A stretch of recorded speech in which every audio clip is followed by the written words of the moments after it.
That's why you see the amount of rice they eat, right? And they're so slim, right? It's because their way of life, it's just full send cardio. Like during that wedding, it was damn funny because all of us were all just like, okay, we're gonna show up in suits. And then we're like, oh, why their traditional clothing so thin? No wonder lah, bro. You just wow. I was like, my whole inside, right, wet once. Then they were just like, let's go. And I'm like, oh.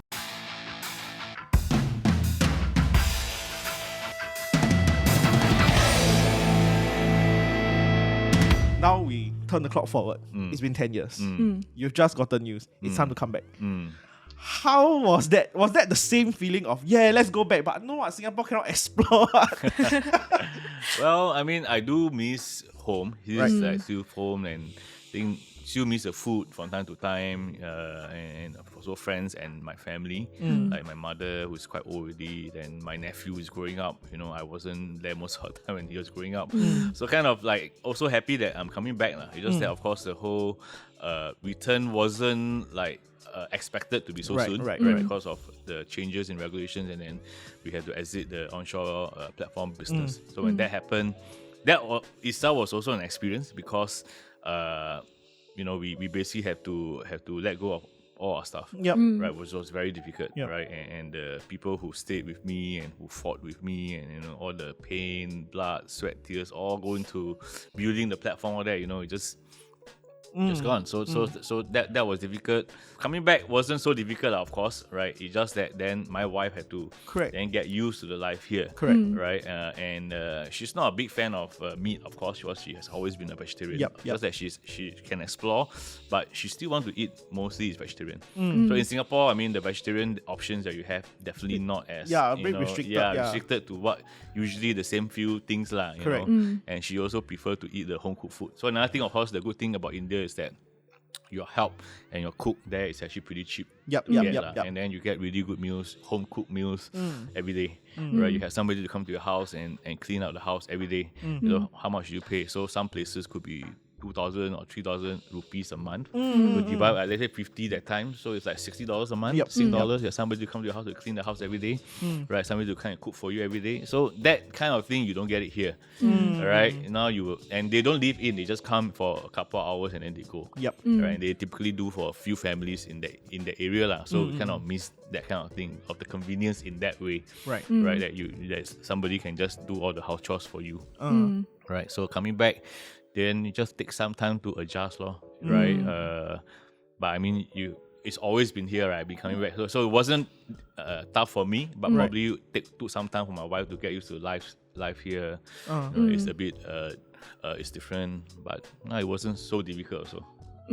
So there wasn't a big like cultural change of how welcoming and open the Indian culture is as compared to how fast-moving Singapore's culture is. Like that wasn't a big change. That was a big change, but because I think for my wife, she's an introvert, so she doesn't really. She's not like the opposite of me. I'll be go out and meeting people. She prefers to be home, right? So if she's home, then you know she don't really feel there's a need to go and do all that. Of course, she also make her own friends, right? And also through my friends as well, right? But still, you know, it's like she hasn't been here before, right? So that was like her first time, and then you know, then she moved here already. So that took some time, you know, of course, to get used to things here, but not too difficult lah. I guess the biggest thing will be the food lah. Right? Because food, you will miss home food. Just like in India, I will miss all my char kway teow, laksa, nasi lemak, right? And you want to look for those food for your comfort food. So for her, will be the same thing.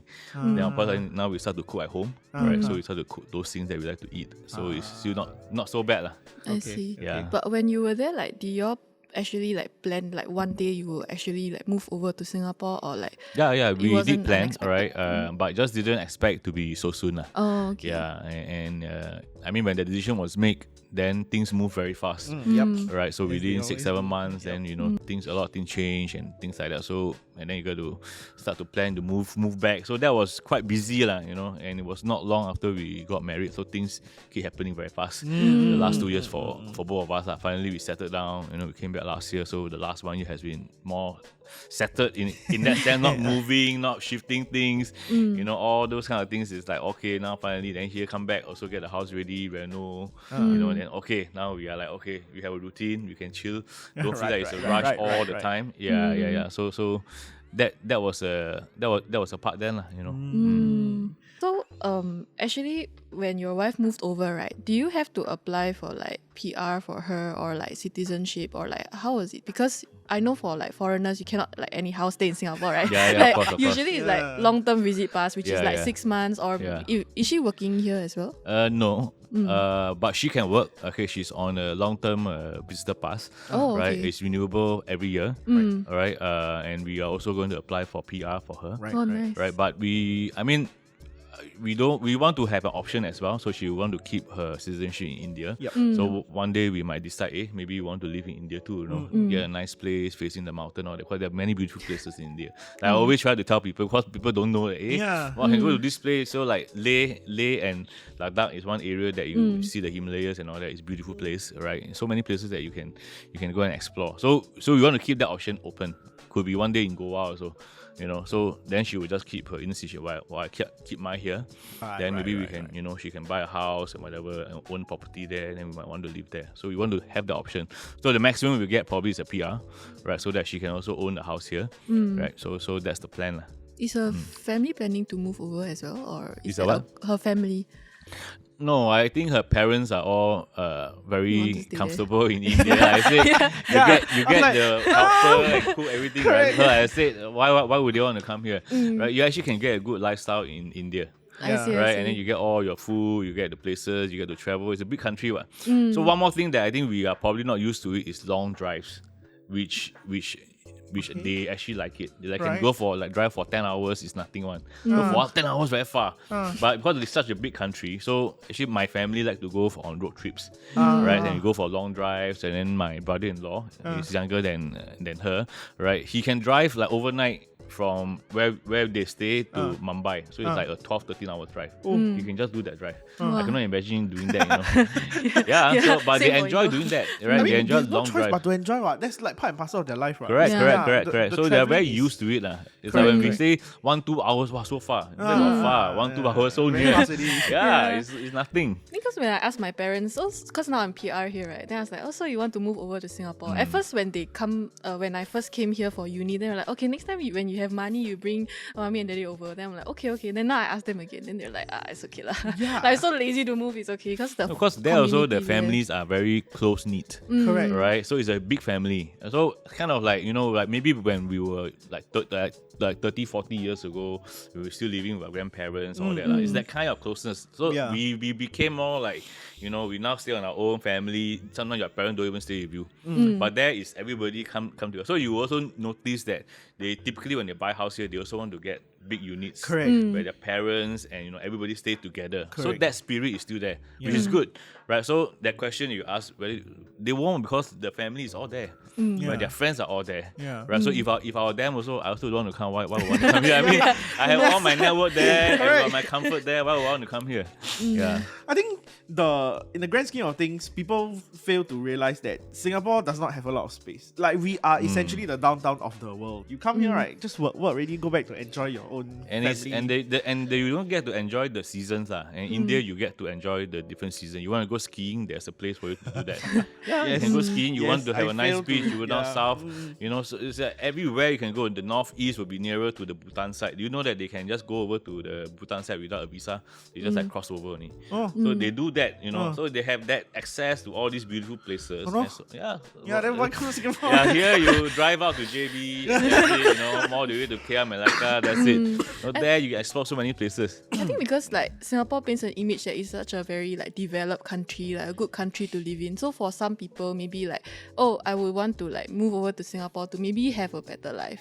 Yeah. They do. We are still an attractive place Correct, for correct, them to correct. come. Yeah. That And if you are in a situation where you can socially ascend, then it makes sense for you to come to Singapore. But a lot of the situations they don't really think about is just maintaining this life is a bit impractical unless you are already here and a citizen.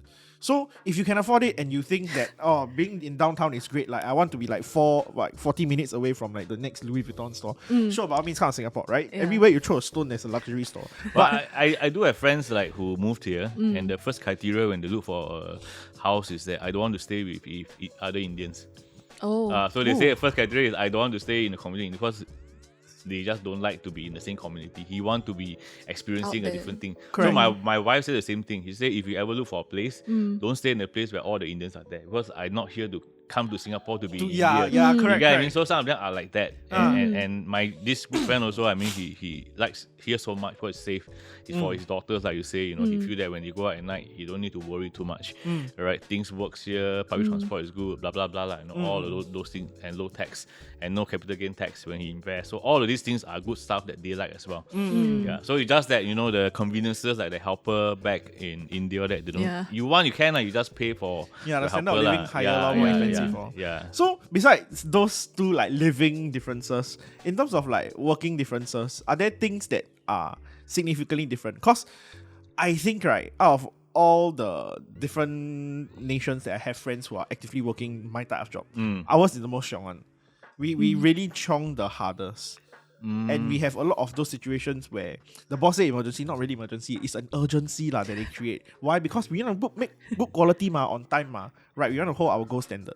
But there are certain other countries that are just more relaxed, that allow the workers to be more creative because they have more time to work with. Are there a lot of differences, or are they faster paced than us, or how does it?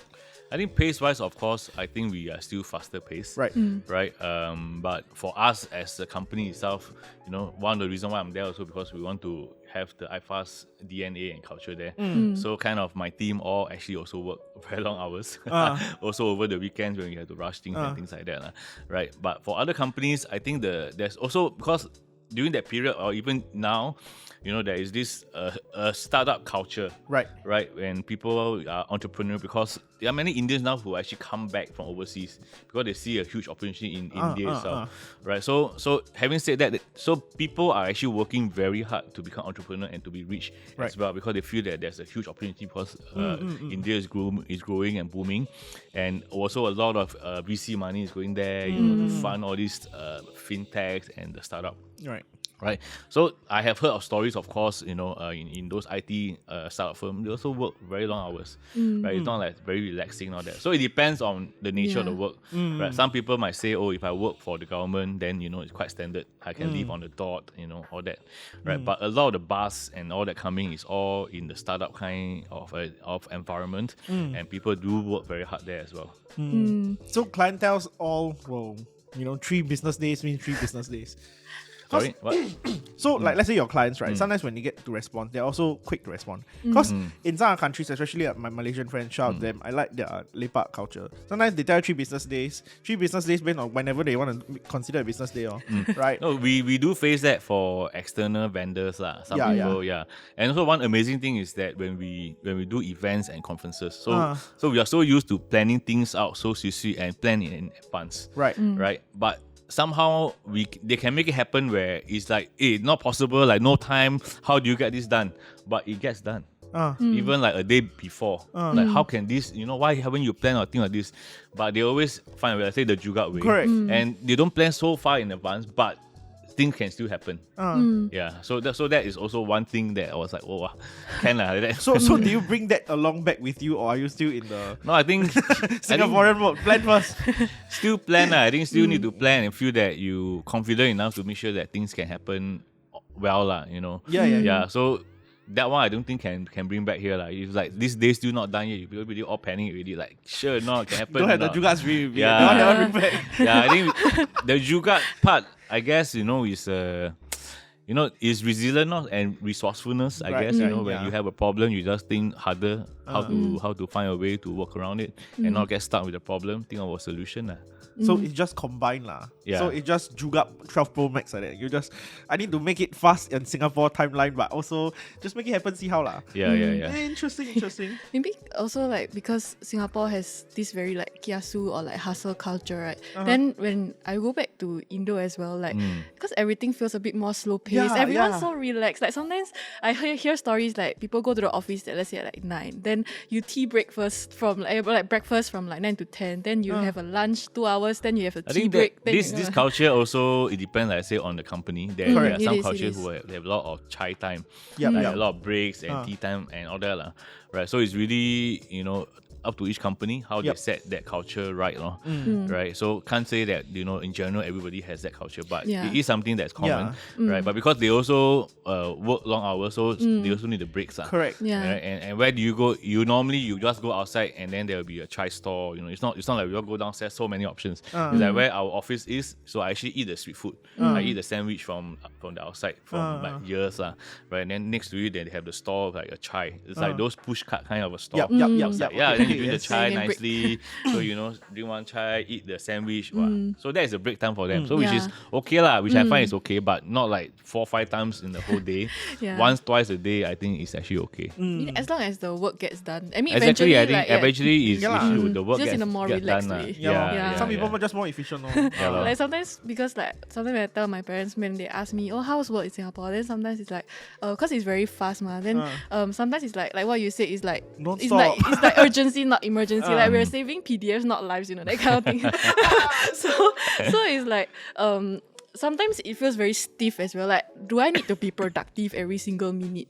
But in Indo, it's like, okay, like, it's more relaxed. Like, you can do whatever you want as long as the work gets done. Which I mean, eventually it depends on which community or which work environment that you're more comfortable with.